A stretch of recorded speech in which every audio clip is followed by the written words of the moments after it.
So hello everyone, firstly I welcome you all to my channel Study with Bisu. तो आज के इस particular video में हम लोग अपने क्लास 12 के फाइन आर्ट्स का सैंपल पेपर देखेंगे। अब यहाँ पर आप लोग को यहाँ पर सब्जेक्ट में पेंटिंग दिख रहा होगा जिसका कि कोड 049 है, इससे कंफ्यूज नहीं होना। देखो मैंने पहले भी बताया था फाइन आर्ट्स में आपको टोटल 4 ब्रांचेज हैं, जैसे पेंटिंग, ग्राफिक, स्कल्पचर और कमर्शियल आर्ट या फिर उसी को अप्लाइड आर्ट भी कहते हैं। तो उसमें चारों में सेम सिलेबस है, चारों में हर चीज सेम पढ़ना है। लेकिन अब सीबीएसई सैंपल पेपर जो है ना चारों के लिए अलग अलग रिलीज करता है। लेकिन यहाँ पर एक चीज और है, ये जो पेंटिंग वाला जो है ना ये मोस्टली यानी कि 90% स्कूल में जो है यही आप लोग का ऑलरेडी चूजन होता है, जिसका कोड ये होता है, ठीक है। और बाकी जो 3 सैंपल क्वेश्चन पेपर है वो तो मैं नहीं करा रहा हूं, और ये सिर्फ भी आप लोग देख लोगे ना तो मेनली हम लोग का मोटिव क्या है कि हम लोग को देखना है क्वेश्चन सीबीएसई कैसे आस्क कर रहा है। तो बेसिकली इस वीडियो में हम लोग अपने क्लास 12 के फाइन आर्ट से पेंटिंग का जो सैंपल पेपर है उसको देखेंगे, जो कि सीबीएसई ने रिलीज किया है हम लोग के बोर्ड एग्जामिनेशन के लिए 2024 में जो होने वाला है, यानी कि कल के डेट में। ये आप लोग सब कोई जानते ही होंगे। थ्योरी जो है वो टोटल 30 मार्क्स का होता है, और ये पेपर जो है आपका टोटल टाइम इसमें आपको 2 आवर्स मिलेंगे, 2 घंटा आपको टाइम मिलेगा। लेकिन आप लोग 1 से 1.5 यानी 1 से 1.5 घंटा में ये क्वेश्चन पेपर सॉल्व कर लोगे, ये गारंटी होता है। हर साल के स्टूडेंट शुरू में घबराते हैं लेकिन कर लेते हैं। अब सैंपल पेपर पे आने से पहले मैं एक चीज यहाँ पे आपको अच्छे से क्लियर कर देता हूं कि देखो बहुत सारे स्टूडेंट्स का मुझे कंटिन्यूअस रिपीटेड कमेंट्स आ रहा है कि अभी तक कुछ नहीं पढ़ा, क्या करूं। बहुत लोग कह रहा है कि मैंने पढ़ तो लिया है और उसके बाद आगे हम लोग को नेक्स्ट क्या करना है, मतलब कि वीडियो देख लिया, आप कैसे रिवाइज करें, नोट्स कैसे पढ़ें, फिर क्या करें, फिर क्या करें। तो देखो इन सारे क्वेश्चन का मतलब जितना भी एज ए स्टूडेंट आपके दिमाग में क्वेश्चन उठता है उस सब पे डेडिकेटेड मैंने एक अपने चैनल पे वीडियो डाल दिया है, ठीक है। उसका लिंक आपको मैं नीचे दे दूंगा डिस्क्रिप्शन में। उसका टाइटल है हाउ टू कंप्लीट, मतलब how to complete fine art syllabus just in 1 day, ठीक है। ये आपका टाइटल होगा, इसको आप लोग को अच्छे से देख लेना है, आपका सारा क्वेश्चन जो है, क्वेरी जो है वो सॉल्व हो जाएगा। तो चलिए इसी के साथ पहले हम लोग इसका जनरल इंस्ट्रक्शन देख लेते हैं। तो देखो इसमें टोटल आपको 3 सेक्शन में क्वेश्चन आएंगे। सेक्शन हम लोग का पहला ए होगा जो कि एमसीक्यू टाइप होगा। इसमें टोटल आपको जो है 8 क्वेश्चन पूछे जाएंगे और ये 8 मार्क्स का आपका होगा। इसमें आपको ऑप्शनल क्वेश्चन नहीं होंगे, डायरेक्ट एक क्वेश्चन पूछा जाएगा, उसका आपको आंसर देना है, ठीक है। 8 मार्क्स का टोटल। उसके बाद सेक्शन बी हम लोग का आता है, ठीक है। इसमें भी सारे क्वेश्चन आपको का आंसर देना है, लेकिन इसमें कुछ और करके भी क्वेश्चन होंगे। इसमें जो है टोटल आपके जो है 4 क्वेश्चन होंगे 2 मार्क्स के। टोटल यहां पर हो जाएंगे 5 क्वेश्चन होंगे 2 मार्क्स के। यहां से हो जाएंगे आपके टोटल 10 मार्क्स के क्वेश्चन, ठीक है। इसके अंदर ऑप्शंस होगा क्वेश्चन में और करके, ठीक है। उसके बाद से आपका आता है सेक्शन नंबर सी। इसमें आपका थोड़ा सा लॉन्ग क्वेश्चन होता है। देखो ये तो एमसीक्यू हो गया, ये ऐसा क्वेश्चन है जिसमें आप लोग 30 से 50 वर्ड लिख दोगे, बहुत है मतलब, और या फिर 1 वर्ड में भी बहुत जगह आंसर पूछ लिया है। कोई आर्टवर्क है और बोल दे रहा है आइडेंटिफाई करो, उसका आर्टिस्ट का नाम लिखो, तो इसमें आप क्या ही बढ़ा दोगे, तो उसमें 1 वर्ड में भी लिखोगे तो चलेगा, यानी 2 क्वेश्चन इसमें जरूर होगा। एक जैसे कोई आर्टवर्क का कुछ हिंट दे देगा और बोल देगा कि इसका आर्टिस्ट का नाम बताओ, आर्टवर्क को आइडेंटिफाई करो, तो 1 मार्क्स हो जाएगा आपका आर्टिस्ट का और 1 मार्क जो हो जाएगा वो आपका उसके आर्टवर्क का हो जाएगा। तो ऐसा कुछ क्वेश्चन होगा, थोड़ा सा लॉन्ग होगा तो उसको भी आप लोग देख ही सकते हो। उसके बाद बात आता है सेक्शन सी में। इसमें जो है टोटल 2 क्वेश्चन होंगे, ठीक है। इसमें भी ऑप्शन होगा। एक क्वेश्चन जो है वो 6 मार्क का होगा, यानी टोटल हो गए 12 मार्क्स के यहाँ पे, यानी कि 12 मार्क्स का यहाँ से, 8 मार्क्स का यहाँ से, टोटल हो गया 20 और 10, ये टोटल हो गए आपके 30 मार्क्स के क्वेश्चन। चलिए यहां पर तो हम लोगों ने क्वेश्चन पेपर का पैटर्न अपना समझ लिया। अब बारी बारी से चलिए हम लोग क्वेश्चन को देखते हैं और उसका यहाँ पे रफली थोड़ा सा सॉल्यूशन पे भी ध्यान दे देते हैं। तो पहला हम लोग का सेक्शन आता है, ठीक है, क्वेश्चन नंबर 1। पहले क्वेश्चन में क्या कह रहा है, the art works of Pahari school of miniature painting were based on the divine themes of Ramayana, Rasik Priya, Geet Govind. मैंने सब्जेक्ट मैटर में पढ़ाया हुआ है, मेन फीचर में भी पढ़ाया हुआ है, एक टॉपिक डेडिकेटेड दे के अपने वीडियोज में कि किन किन सब्जेक्ट मैटर पे पहाड़ी स्कूल ऑफ मिनिएचर पेंटिंग को पेंट किया जाता था। तो ये रामायण पे भी किया जाता था, रसिक प्रिया पे भी किया जाता था और गीत गोविंद पे भी किया जाता था। तो इसमें इसका ऑप्शन आपका हो जाएगा ऑल ऑफ द एबव, आपका हो जाएगा राइट आंसर। उसके बाद चलिए नेक्स्ट क्वेश्चन हम लोग देखते हैं, यानी कि क्वेश्चन नंबर 2। और असर्शन रीजन देखो, असर्शन रीजन देख के आपको बिल्कुल घबराना नहीं है। इसको आप लोग नीट जेई वगैरह से, कॉम्पिटिटिव एग्जाम से तो बिल्कुल कंपेयर मत करना। थोड़ा सा माइंड को शार्प करो, सीबीएसई का एग्जाम है। बहुत लोग को देख रहे हैं कमेंट्स में घबरा गए हैं असर्शन रीजन। देखना ये कितना इजीली मैं आपको बताता हूँ, कितना ईजी है, आप एक बार देखते चलना, ठीक है। असर्शन क्या कह रहा है, our mentor guides us in understanding the profundity of the supreme god. मतलब कि हम लोग जो मेंटर होते हैं ना, वो हमको बहुत डीप नॉलेज देते हैं हम लोग के सुप्रीम जो गॉड हैं उसके बारे में, ठीक। As seen in the painting Hazrat Nizamuddin Auliya and Amir Khusro. देखो ये डेक्कन स्कूल से पेंटिंग है, इसमें जो हजरत निजामुद्दीन है जो है ना, वो बैठे हुए हैं अपने डिसिपल आमिर खुसरो के साथ और उनको कुछ ज्ञान का बात दे रहे हैं, सुप्रीम गॉड के बारे में बात दे रहे हैं। ये हम लोग का असर्शन हो गया, ये सही बात है बिल्कुल। उसके बाद इसका रीजन क्या दे रहा है, बाई ऑबिंग आवर गुरु, मतलब अपने गुरु का हम लोग जब पालन करते हैं तो हम लोग एक अच्छा, जो उनके मतलब बातों का पालन करते हैं तो हम लोग एक पीसफुल और प्रोस्पेरियस सोसाइटी बिल्ड कर सकते हैं। देखो यहाँ पर असर्शन भी क्या है, ठीक है एकदम, पेंटिंग में भी यही बात दिखाया गया। हजरत निजामुद्दीन औलिया जो है वो हैं बैठे हुए हैं अपने डिसिपल आमिर खुसरो के साथ, ठीक है। उसके बाद ये चीज तो हो गया क्लियर। और वो जो है यहाँ पर ये भी बात हो रहा है कि जो हम लोग के मेंटर होते हैं वो अच्छे से हम लोग को गाइड करते हैं सुप्रीम गॉड के बारे में डीपली समझने के लिए। रीजन में क्या दे रहा है, हम लोग उसका पालन करें तो एक अच्छा सोसाइटी, पीसफुल सोसाइटी बना सकते हैं। तो दोनों क्या है, एक दूसरे से रिलेटेड है। और पहले असर्शन का रीजन भी करेक्ट दिया है, तो यहां पर ऑप्शन ए आपका हो जाएगा। Both A and R, assertion and reason are true. और आर जो है ना वो करेक्ट एक्सप्लेनेशन है ए का। यहां पे आप लोग को अच्छे से समझ में आ रहा होगा। बाकी इसके ऑप्शन और देखें तो देखो, A is false and R is true, ये तो डायरेक्ट खत्म हो जाता है। A is true R is false, ये तो डायरेक्ट। अब कंफ्यूजन इसमें आएगा आपको, both A and R are true, ये तो होगा ही, but R is the not correct explanation of A. लेकिन ऐसा तो यहाँ नहीं है, यहाँ पर ऊपर जो दे रहा है नॉलेज का ही बात हो रहा है और नीचे भी नॉलेज का ही बात हो रहा है कि उनके नॉलेज के हेल्प से हम लोग जो है एक अच्छा सोसाइटी बिल्ड कर सकते हैं। तो इसीलिए ये ऑप्शन आपका नहीं होगा। तो ये चीज आपको अच्छे से कामली सोचना है, इसको थोड़ा 2-3 मिनट 5 मिनट देना, घबराना नहीं भी आए तो कामली उसको थोड़ा सा आप लोग समझने का कोशिश करना। चलिए इसी के साथ हम लोग नेक्स्ट क्वेश्चन अपना देखते हैं, यानी कि question number 3। The use of painting faces in side profile become the hall mark of. देखो मैं स्टार्टिंग से साइड पोज के बारे में जानते हो क्या होता है, इसको आप हम लोग बोलते हैं एक चश्मी। एक जैसे कि ये ह्यूमन बींग मैं बना रहा हूं, ये एक मान लो आपका ह्यूमन बींग है, ठीक है। ये उसका हेड हो गया, ये उसका ये हो गया फ्रंट फेसिंग, ठीक है। और एक होता है ऐसे साइड पोज में, ठीक है, ऐसे होता है, मतलब हल्का सा तिरछा होके देखना। तो ये मैंने बताया था राजस्थानी, पहाड़ी, मुगल और डेक्कन, इनमें ये हॉलमार्क था। मोस्टली पेंटिंग जो है राधा बनी ठनी देख लो, ठीक है, इस तरह का बहुत सारा चौगन प्लेयर देख लो। और किसका मैं बता दूं, जैसे एक दो और पेंटिंग का बात किया जाए तो बहुत सारे, मतलब मोस्टली पेंटिंग जो है वो साइड फेज में ही ड्रॉ किया जाता था। और ऑप्शन पे बात किया जाए तो ट्राइबल पेंटिंग, इसकी कोई बात ही नहीं होती है। कंपनी पेंटिंग्स, इसमें सामने का भी पेंटिंग बनाया जाता था और ऐसे इसको ज्यादा पढ़ना भी नहीं था, तो ये भी डायरेक्ट कट हो जाता है। और बंगाल स्कूल ऑफ पेंटिंग और मिनिएचर पेंटिंग, देखो कंफ्यूजिंग क्या है, ये मिनिएचर पेंटिंग, यानी मिनिएचर पेंटिंग हम लोग का कहां तक था, यूनिट 1 और यूनिट 2, यानी कि पहाड़ी, राजस्थानी, मुगल और डेक्कन तक ही मिनिएचर था और बंगाल से बड़ा पेंटिंग होने लगा। तो ये दो तो डायरेक्ट कट जा रहा है। बंगाल में हम लोग साइड पोज वाला पेंटिंग बहुत कम देखे हैं, सामने से ही पेंटिंग होता था, जैसे शिव एंड सती हो गया, ठीक है, बहुत सारा पेंटिंग हो गया इसमें सामने से। इसमें अब नेशनलिज्म वाला भावना भी आ गया था, इसमें बहुत सारा चीज था। तो इसमें पेंटिंग जो है ज्यादातर साइड पोज में नहीं बनता था, यानी मेन आपका मिनिएचर पेंटिंग में जो है पेंटिंग साइड पोज, एक चश्म, राजस्थानी और पहाड़ी के मेन फीचर्स में भी मैंने ये पढ़ा था कि वहां का ये हॉलमार्क था, ये डिजाइन करना, मतलब साइड पोज में पेंटिंग में ह्यूमन फिगर्स को दिखाना, ठीक है। तो चलिए इसी के साथ हम लोग अब नेक्स्ट क्वेश्चन अपना देखते हैं। सो नेक्स्ट हम लोग का है क्वेश्चन नंबर 4। चलिए इसको हम लोग देखते हैं। द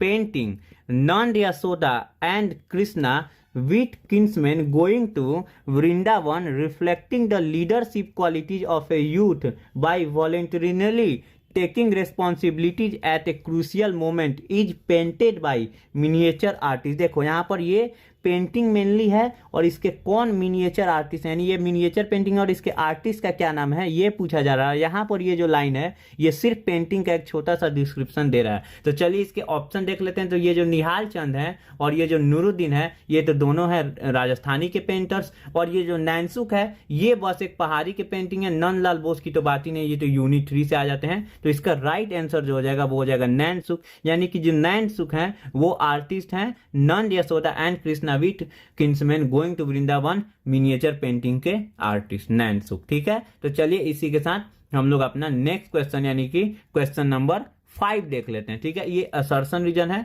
चलिए इसको देखते हैं। तो इसमें असर्शन में क्या कर रहा है देखते हैं। The Mughal school of miniature painting used decorative borders to enhance the beauty of painting. देखो मैंने मेन फीचर में पढ़ाया था कि मिनिएचर पेंटिंग जो था मुगल स्कूल का, उसमें जो है बॉर्डर को काफी डेकोरेटिव, वही राजस्थानी पहाड़ी में एक कलर से बॉर्डर को बना दिया जाता था, लेकिन यहाँ पर काफी डेकोरेटिव बॉर्डर बनाया जाता था पेंटिंग्स को जो है और सुंदर और रॉयल दिखाने के लिए। और इसका इसका ये तो एकदम सही बात है, असर्शन की बात। उसका रीजन इसका क्या दे रहा है। आर्टिस्ट जो थे मुगल कोर्ट्स के, यानी कि मुगल के समय के, उनके राज दरबार के, या फिर कह लो मुगल स्कूल के पेंटर जो थे वो जो थे फ्लोरल मोटिव्स। देखो मोटिव्स क्या होता है, पैटर्न्स होता है, यानी फ्लावर का पैटर्न्स और गोल्ड का यूज करते थे, गोल्ड कलर का यूज करते थे पेंटिंग को रॉयल और ब्यूटीफुल दिखाने के लिए, ग्रैंडियर दिखाने के लिए। ठीक है, तो ये भी बात एकदम सही है। मैंने ये भी पढ़ा था कि वो तो बॉर्डर मतलब ब्यूटीफुल बनाते ही थे, डेकोरेटिव बनाते ही थे, और डेकोरेटिव में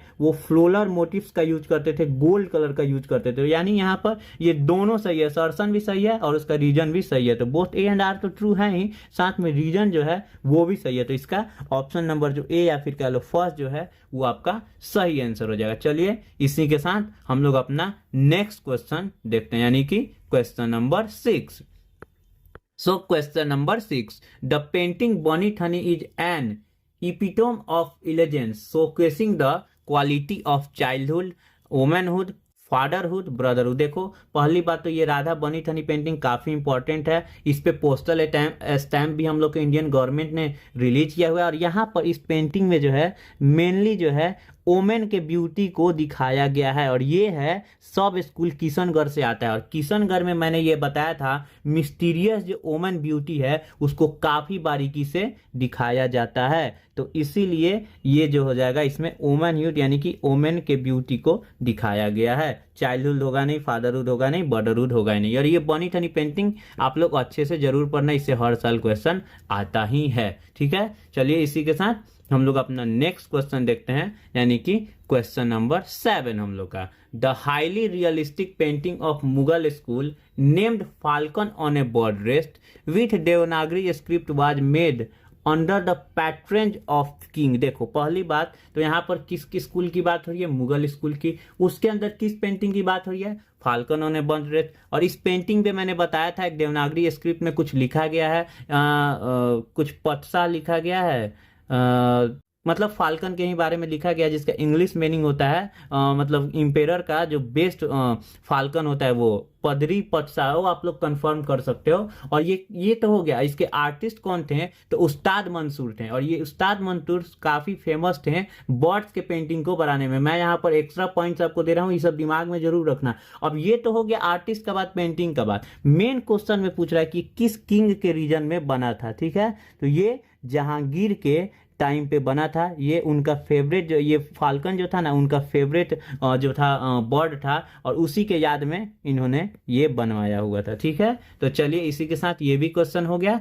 अब हम लोग देखते हैं नेक्स्ट क्वेश्चन नंबर 8 हम लोगों का। ठीक है, question number 8, influence by European artist Amrita Shergil's contemporary यानी कि मॉडर्न जो है वो 8 deep rooted values of Indian origin enabled her in expressing injustice, dejection and pity towards rural Indian women through the simple use of। देखो इसमें अमृता शेरगिल की बात हो रही है, मतलब कि ये बता रही है कि अमृता जो शेरगिल, पहले क्वेश्चन करा कि अमृता शेरगिल जो है वो थोड़ा सा इन्फ्लुएंस्ड यूरोपियन आर्टिस्ट से, और वो जो है किस चीज को जो है मतलब पेंटिंग में डीप रूटेड की, मतलब इंडियन जो ओरिजिन था उसमें। ये पहले बात तो ये हंगेरियन थी, जब इंडिया आई तो यहाँ पर देखती थी जो इनजस्टिस होता था, जो पीटी होते थे ओमेन्स के खिलाफ, ऑब्जेक्शन जो होता था उसको पेंटिंग में दिखाया जाता था। तो ये रूरल इंडियन में, ठीक है। तो इसी को ये मतलब इसके मतलब इनकी ये किस मतलब ये अपने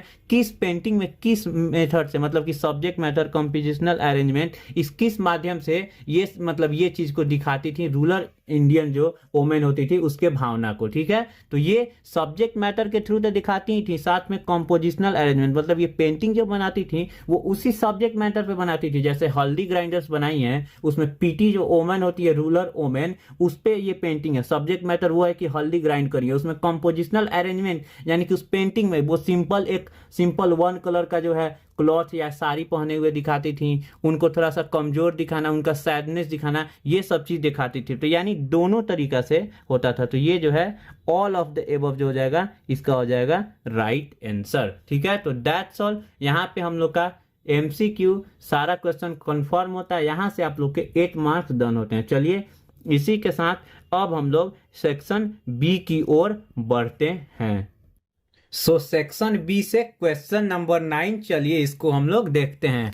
तो instant of mythological themes in his art work, a disciple of Abanindranath Tagore showed how men, women and laborers diligently engage in their routine to achieve victory. देखो यहाँ पर क्वेश्चन पढ़ते टाइम आपको हड़बड़ी नहीं करना। ये अवनींद्रनाथ टैगोर पर क्या ऐसे नहीं, यहाँ पर उनके डिसिपल की बात की जा रही है। तो मतलब इसमें क्वेश्चन ये कह रहा है कि माइथोलॉजिकल थीम को छोड़कर उनका जो आर्ट वर्क है, जो कि अवनींद्रनाथ टैगोर के डिसिपल हैं या फिर उनके फॉलोअर होंगे या फिर उनके स्टूडेंट होंगे, वो जो है उनके आर्ट वर्क का बात हो रहा है, जिसमें कि दिखाया गया कैसे एक मेन, वोमेन और लेबर जो है इंगेज है काफी मतलब अपने काम में और मतलब डेली वर्क कर रहे हैं, मतलब रूटीन वर्क कर रहे हैं विक्ट्री को पाने के लिए, मतलब जीत को पाने के लिए। अब इसमें क्वेश्चन क्या कर रहा है, यहां से आपको थोड़ा सा आइडिया हो रहा होगा। आगे ये लाइन जब पढ़ोगे ना, यहाँ पर बस थोड़ा सा हिंट्स इसमें क्या दिया गया है,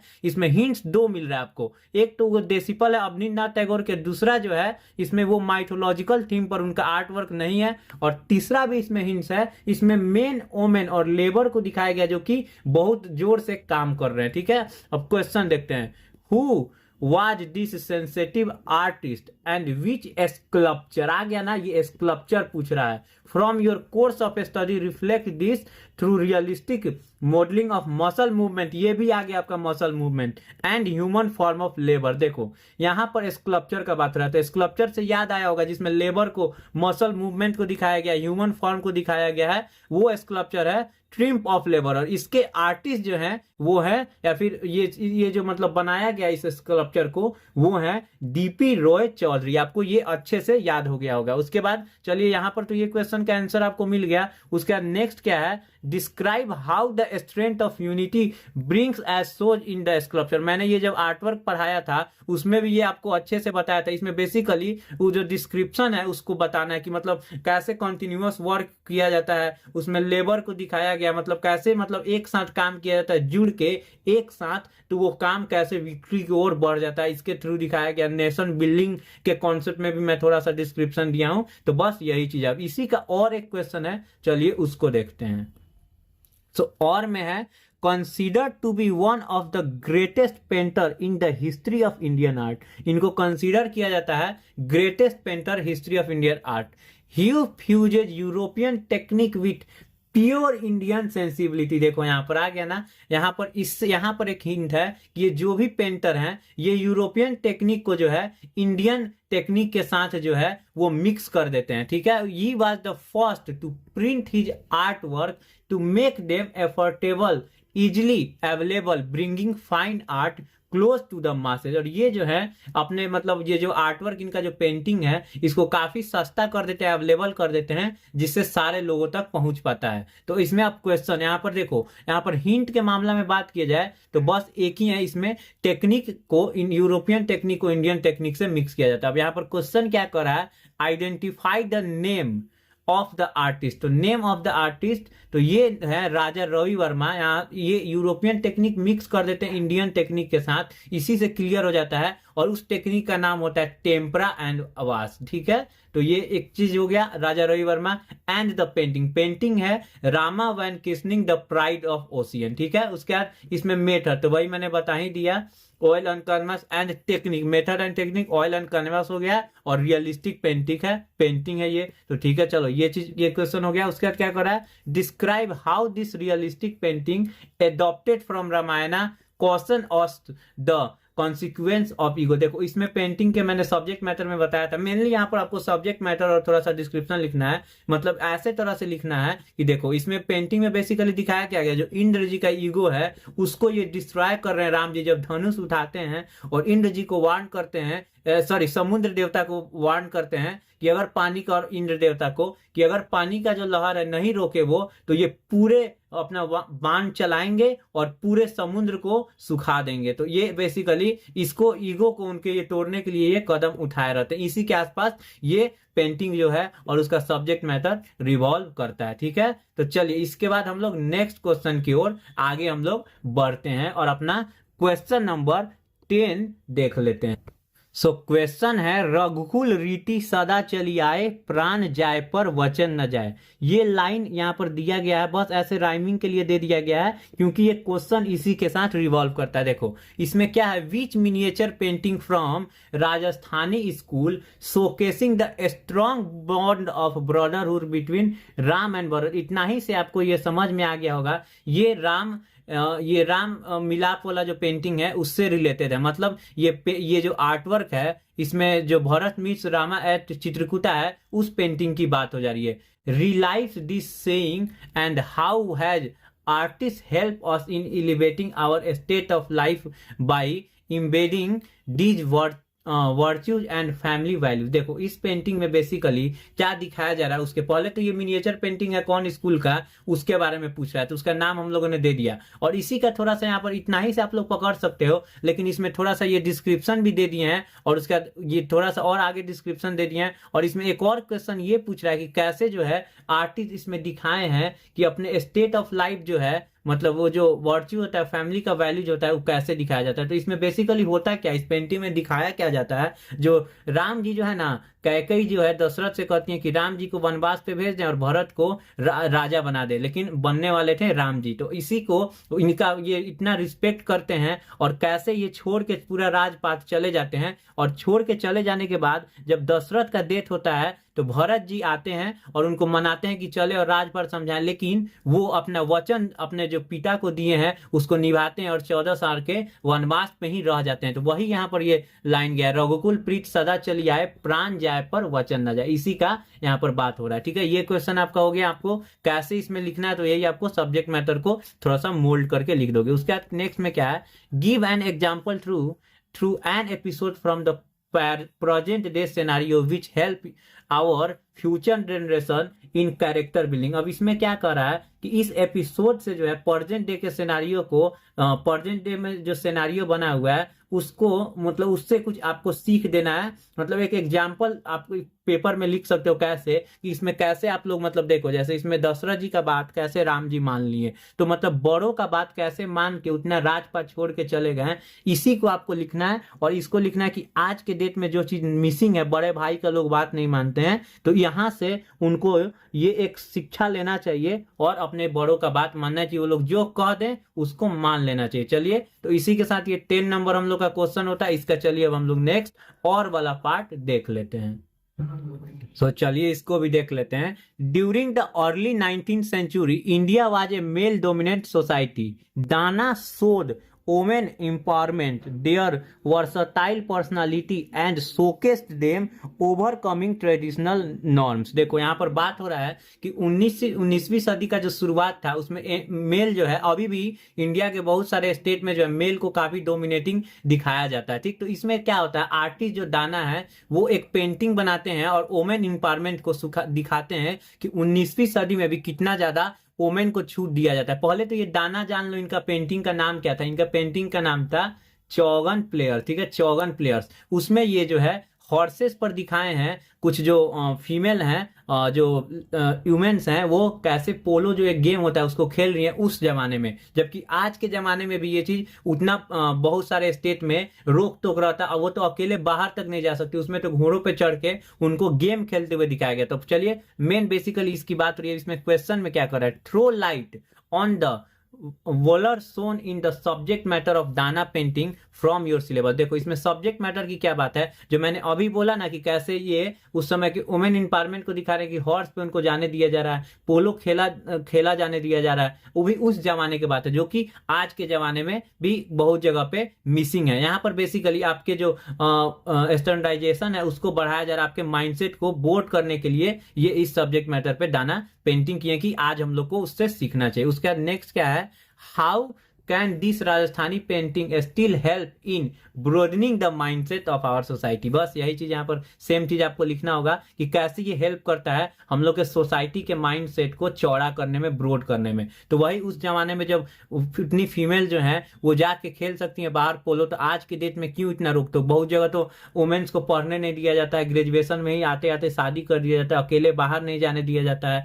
तो इन सब चीज को आप लोग लिख सकते हो। और जबकि इस पेंटिंग में 19वीं सदी में उतना फ्रीडम दे दिया गया है कि वो लोग चौवन खेल रही हैं हॉर्सेस पे जाके, उनके साथ एक जो है ये काउंसलर होता है वो भी होता है जो गेम को डायरेक्ट करता है। इतना सारा फ्रीडम उस समय दिया जाता है। तो इस तरह से आप लोग अपने लैंग्वेज में लिख सकते हो। इसमें आप लोग को लेंदी नहीं करना है, हिसाब से सारा चीज देख के लिखना है। ठीक है, चलिए नेक्स्ट हम लोग क्वेश्चन अब देखते हैं। हमारा क्वेश्चन नंबर जो है 11 का अब बात होगा। ठीक है, सो क्वेश्चन है, इन दिस स्कल्पचर की बात हो रही है, the scared representation of divine power of Ganesha as a leader and an artist is depicted with indigenous character of cave and temple sculpture। ठीक है, इसमें जो है गणेशा स्कल्पचर की बात हो रही है और इसी के बारे में क्वेश्चन आपको आगे पूछा जा रहा है। ठीक है, इसमें पहला क्वेश्चन है कि कौन सा मटेरियल यूज हुआ इस स्कल्पचर को बनाने में। तो oxidised copper, tin and wire का यूज किया गया, इसका यूज करके इसको बनाया गया है। उसका नेक्स्ट क्वेश्चन क्या है, while critically analysing this sculpture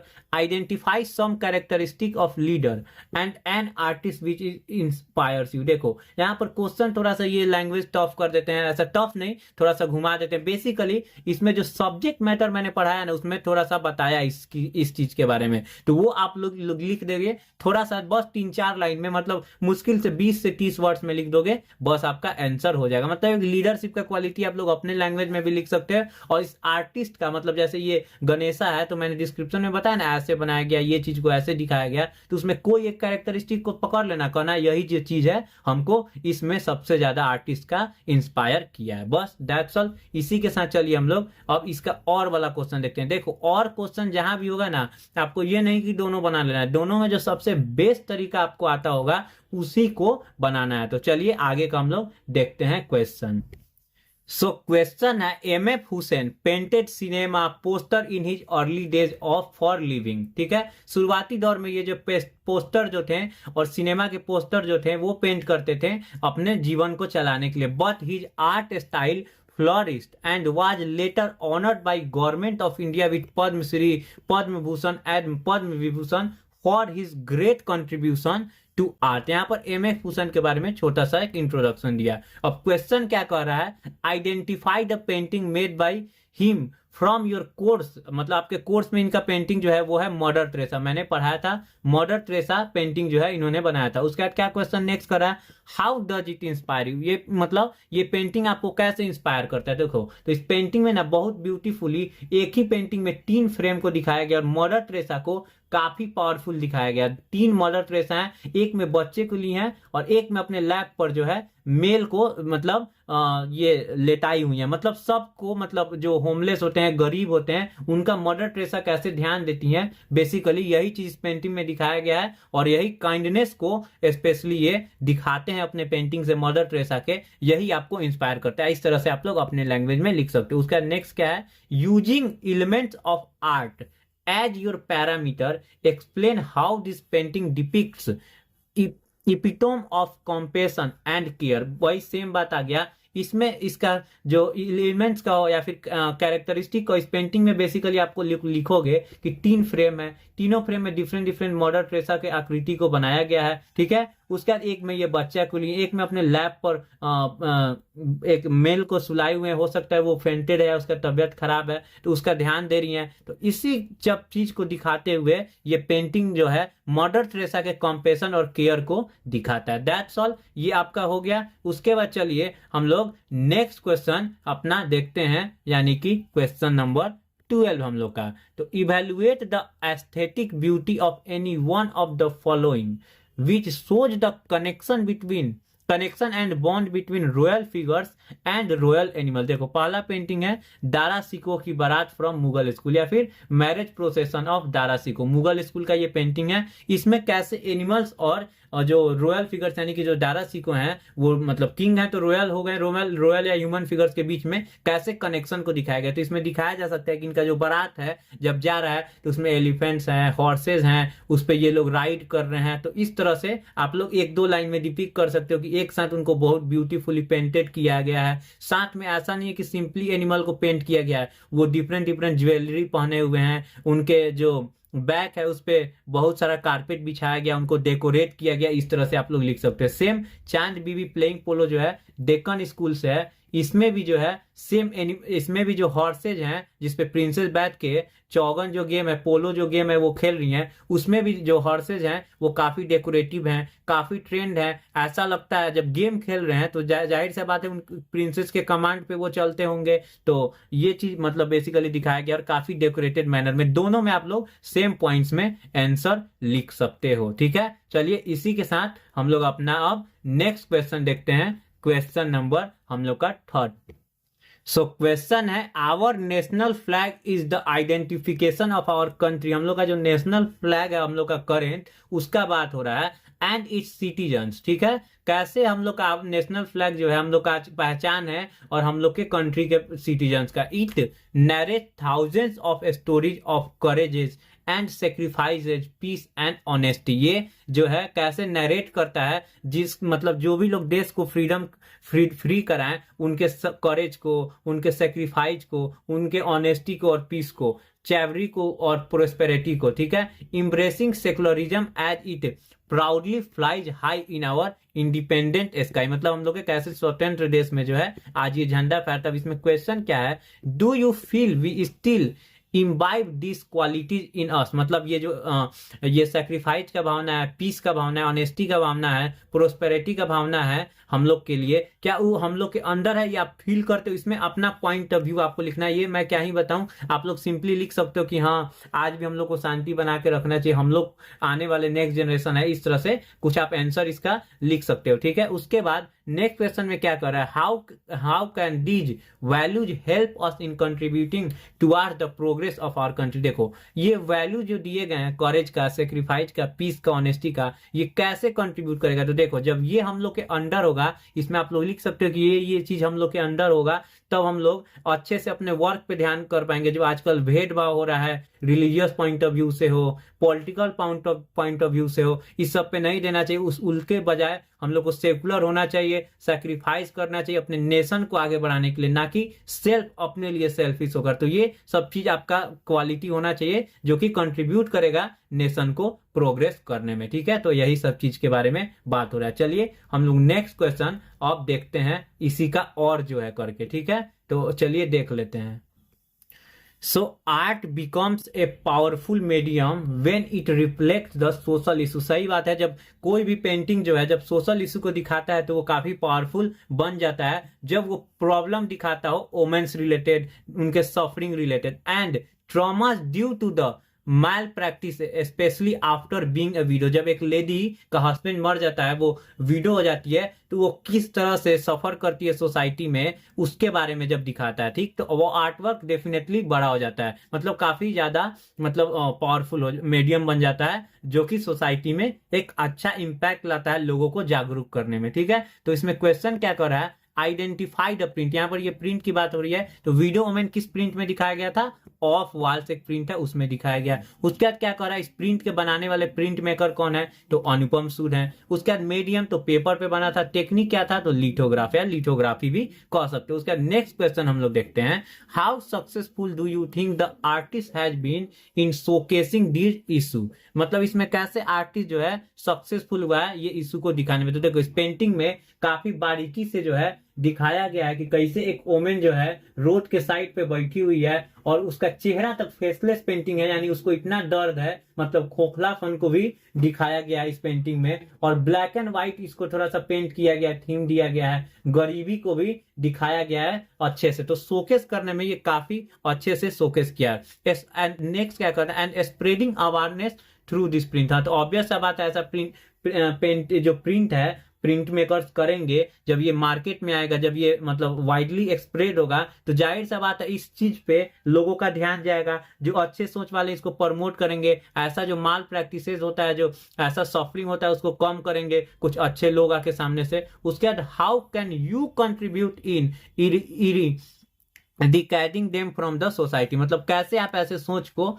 eradicate कर सकते हो, मिटा सकते हो सोसाइटी से, कैसे कंट्रीब्यूट कर सकते हो, उसके बारे में। तो एक दो लाइन ऐसे लिख सकते हो कि जब भी हम लोग को वीडियो मिले या फिर वोमेन मिले जो सफरिंग कर रही है, तो उसका हेल्प करना चाहिए, उसका प्रॉब्लम जानना चाहिए। आजकल के हम लोग के कॉन्स्टिट्यूशन में बहुत सारा ऐसा लॉ बना है जिससे उनको इंसाफ मिल सकता है, हेल्प मिल सकता है। तो उसके बारे में आप लोग कैसे कंट्रीब्यूट करोगे, ये सब चीज छोटा छोटा पॉइंट में आप लोग लिख सकते हो। तो दैट्स ऑल, हम लोग का सेक्शन बी यहाँ पे भी खत्म हो जाता है। देखो इसमें सारे क्वेश्चन में और करके जो आपको आए वो लिख लेना, यहां से भी आपका 12 नंबर डन हो जाएगा। तो 12 8 20 नंबर यहाँ से, सॉरी ये 12 नहीं, ये 10 नंबर था, 5 क्वेश्चन है 2-2 नंबर्स का, तो 10 और 8 18 नंबर यहाँ डन होता है। चलिए अब लॉन्ग क्वेश्चन हम लोग देख लेते हैं, जिसमें आपको 150 से 200 वर्ड्स में लिखना होगा। सेक्शन सी 2 क्वेश्चन होगा, 6 नंबर का, 12 यानी 30 मार्क्स हो जाएंगे। तो चलिए इसको हम लोग देखते हैं। तो इसमें क्या है, question number 14, it is believe that the glory of Mughal miniature painting rose like rising sun with down of the Mughals and divined with the sunset of the Mughals. मतलब ये देखो वही लाइन है, मतलब जो मुगल पेंटिंग है, जब मैंने पढ़ाया था ना उसमें कहा, मतलब मुगल पेंटिंग जो है मुगल का जब शासन है इंडिया में, उसके शुरुआत के साथ ये राइज किया, ठीक है। और जैसे उनका डाउनफॉल होना शुरू हुआ, मुगल सल्तनत खत्म होना शुरू हुआ, उसके साथ ये मुगल स्टाइल का पेंटिंग जो है वो खत्म होने लगा, ठीक है। ये ऐसा माना जाता है, ऐसा है भी, ठीक है। तो इसमें क्या कर रहा है question, justify this statement by describing the continuous growth in Mughal miniature painting, mention the golden period and the downfall. देखो इसमें शुरुआत मैंने ओरिजिन एंड डेवलपमेंट में बताया था, कैसे बाबर आता है, तस्वीर खाना का इस्टेब्लिशमेंट करता है, जहांगीर आता है, कैसे वो जो है तस्वीर खाना बनाता है, कैसे अकबर आते हैं, वो एक आउटलायर बनाते हैं, उसमें बहुत सारे रामायण का भी इलिस्ट्रेशन करवाते हैं, अपना जीवनी का इलिस्ट्रेशन करवाते हैं, यानी डिफरेंट डिफरेंट पेंटिंग्स बनवाते हैं। गोल्डन पीरियड आता है, उसके शाहजहां आता है, उसके पर बहुत सारा मतलब डिफरेंट डिफरेंट रूलर्स आते हैं। ये ओरिजिन एंड डेवलपमेंट मेरा देख लो, उसमें मैंने एकदम अच्छे से ये सारा चीज को समझाया। बस वहां पे 10-15 लाइन में मैंने समझाया। इसमें आप लोग को जो है ना शॉर्ट करके लिख लेना। इसको आप लोग मुश्किल से 50 से 100 वर्ड्स में लिख देना, या फिर ज्यादा से ज्यादा 150 वर्ड्स में लिख सकते हो। एकदम आसान है, किसके टाइम पे क्या हुआ वो चीज लिखना है। और फिर लास्ट में औरंगजेब आता है और कैसे आर्ट के सारे फॉर्म को बैन कर देता है, वहां पर डाउनफॉल आ जाता है इसका। तो बस दैट्स ऑल, ये आपको लिख देना है। चलिए नेक्स्ट इसी में देखते हैं क्या कर रहा है। Explain in brief the painting Krishna lifting mount Govardhana. मतलब ये पेंटिंग भी इसमें आपको मुगल स्कूल में पढ़ना था, कृष्णा लिफ्टिंग माउंट गोवर्धना, उसको एक्सप्लेन करना है ब्रीफ में। तो पहले आप लोग पेंटिंग का नाम लिखोगे, इसके आर्टिस्ट कौन थे वो लिखोगे, किस पीरियड किनके टाइम में बना था वो लिखोगे, उसके बाद इसका अप्रिसिएशन लिखोगे, ठीक है। उसके बाद इसका सब्जेक्ट मैटर, मतलब पहले देखो, पहले तो आप लोग नाम लिख दिए पेंटिंग का,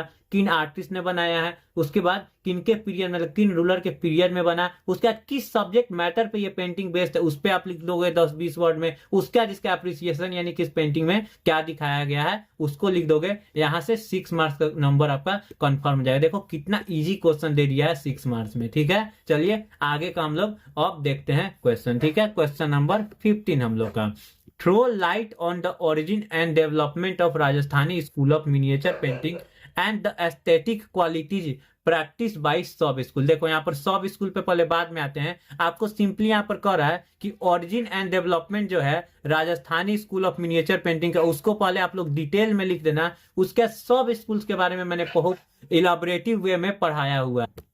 तो सब स्कूल पे जो है ना मैंने बहुत डिटेल में, तो पहले आप लोग ओरिजिन एंड डेवलपमेंट लिख देना, ठीक है। उसके बाद सब स्कूल के बारे में एक दो दो दो लाइन में लिख देना। जैसे मतलब जो मेवाड़ है उसमें कैसे क्या हुआ था, मतलब उनका थोड़ा थोड़ा इंट्रोडक्शन पार्ट एक से दो लाइन में सबके बारे में लिख देना। उसके बाद चलिए इसी में नेक्स्ट क्या बोलता है हमसे, based on the aesthetic parameters elaborate the painting Krishna on swing observe by you. देखो ये सब चीज जो लाइन है ना, ये सब पे ज्यादा आप लोग को ध्यान नहीं देना है, ये कंफ्यूज करने के लिए होता है। सिंपली कृष्णा ऑन स्विंग जो है इस पेंटिंग के बारे में आपको लिख देना है जैसे मैंने पढ़ाया, यानी कि पेंटिंग का नेम, किस आर्टिस्ट ने बनाया, किस सब स्कूल में बना है, क्या सब्जेक्ट मैटर है, ठीक है। और उसके बाद इसमें एप्रिसिएशन या फिर कह लो डिस्क्रिप्शन क्या है वो आपको लिख देना है। तो यहां से भी आपका 6 मार्क्स जो है वो आपका यहां से कंफर्म हो जाएगा। उसके बाद चलिए हम लोग नेक्स्ट क्वेश्चन हम लोग देखते हैं, क्वेश्चन नंबर हम लोग का 16।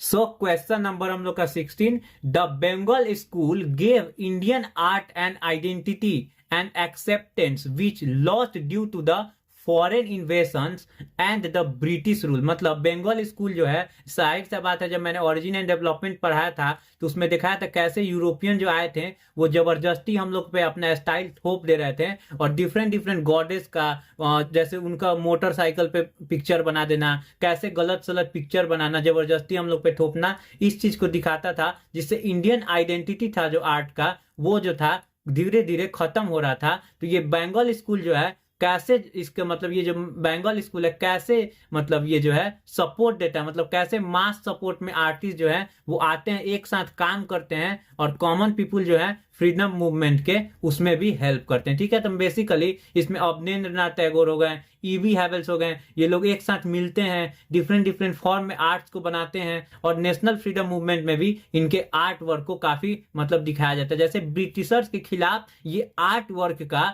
एक फ्रीडम मूवमेंट था, इस तरह से आप लोग समझ सकते हो। तब इसमें क्वेश्चन में क्या कर रहा है, how did the origin and development of Bengal school create and benchmark information of Indian art. देखो ओरिजिन एंड डेवलपमेंट जब आप लोग मेरा पढ़ोगे उसमें मैंने अच्छे से बताया है कैसे यूरोपियंस आते हैं, थोप देते हैं हम लोग पे, फिर कैसे वो लोग इंडियन सब्जेक्ट मैटर को यूरोपियन स्टाइल में दिखाने लगते हैं, तब कुछ आर्टिस्ट सपोर्ट में आते हैं, उसके खिलाफ आवाज उठाते हैं, पेंटिंग बनाते हैं, और उसी टाइम नेशनल जो है स्ट्रगल भी चल रहा था कंट्री को फ्री करने में, उस सब्जेक्ट मैटर पे भी पेंटिंग बनता है और उसको बनाया जाता है, फ्रीडम की ओर ले जाया जाता है। तो इसमें आगे क्या करा है इसी के बारे में आपको लिखना है। ओरिजिन एंड डेवलपमेंट बेसिकली आप जो मैंने पढ़ा है उसको शॉर्ट समराइज यहाँ पे कर लेना। उसके बाद क्या है, What give it a distinctive and unique identity। तो यही इसमें सिंपली जो है ये एक आवाज भी था, ये तो आर्टवर्क का रेवोल्यूशन था ही, साथ में एक ये जो है कंट्री के आम लोगों का आवाज था जो कि आर्ट वर्क के फॉर्म में बाहर आ रहा था कि हम लोग के कंट्री को अब छोड़ो और बाहर निकलो। उसके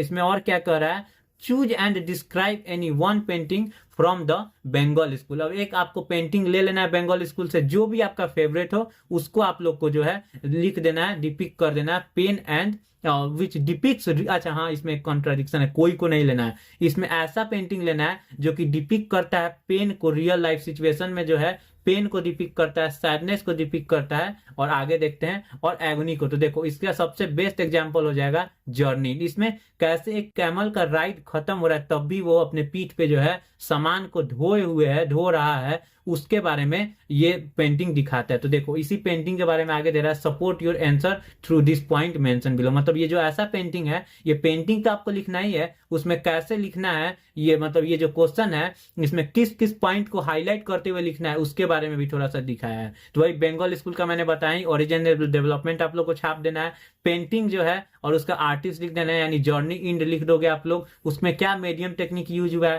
कंपोजिशनल अरेंजमेंट, और सब्जेक्ट मैटर की बात वही डिस्क्रिप्शन कह लो या कंपोजिशनल अरेंजमेंट कर लो, सब्जेक्ट मैटर यानी जर्नी इंड किस सब्जेक्ट मैटर पे बेस्ड है, उसमें क्या दिखाया गया यानी कि कंपोजिशनल अरेंजमेंट क्या है उसके बारे में बात हो रहा है। तो बस यही यहाँ पर कुछ हाईलाइट पॉइंट दे दिया जिसको माइंड में रखते हुए आपको जो है ये क्वेश्चन का आंसर देना है। तो दैट्स ऑल, यहाँ पे आपका सैंपल पेपर पूरी तरह से खत्म होता है। चलिए आपको एग्जाम का ढेर सारा शुभकामना, और आप लोग जो भी लोग यहाँ तक वीडियो देखे हैं, आप लोग का कल एग्जाम जैसे खत्म होगा आप लोग मुझे क्वेश्चन पेपर जो है जल्दी से जल्दी पीडीएफ बना के एकदम एचडी क्वालिटी में जल्दी से जल्दी भेज दीजिएगा, ठीक है। तो चलिए that's all, bye bye, have a nice day. जो लोग अभी तक नहीं पढ़े हैं वो लोग मेरा how to complete a fine art syllabus in one day देख लीजिए, पढ़ लीजिए। नोट चाहिए मुझसे जितना भी मैंने गिवन लिंक्स दिया है इंस्टाग्राम, टेलीग्राम, सोशल मीडिया का, उस पर कॉन्टेक्ट करिए और बाय बाय।